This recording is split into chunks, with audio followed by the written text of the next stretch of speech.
There are 5 businesses that blow my mind in some ways, from the uber simple to the ones that I wouldn't have really thought about that are making people money and don't cost a lot of money to get into. So, lawn mowing. The other business that I want to talk about here, and this is not one that I would have thought was like a cheap or inexpensive business, but it's less expensive than I thought.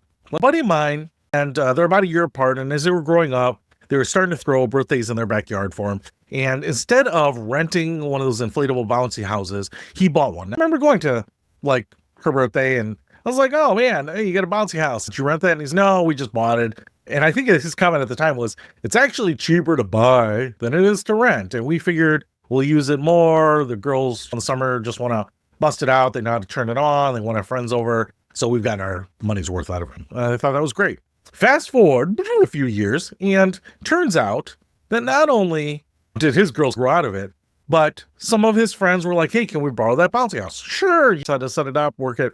And they called him, and "How much do you rent this for?" And now I want to say it's not like this huge enterprise of bouncy houses, but I want to say he has 6. Just unroll it, show them how to turn on the compressor, the fan when they're ready to do it, and makes money on these bouncy houses. When he adds another bouncy house to his business, he just puts it on his website, and then it gets booked there. So all that is automated.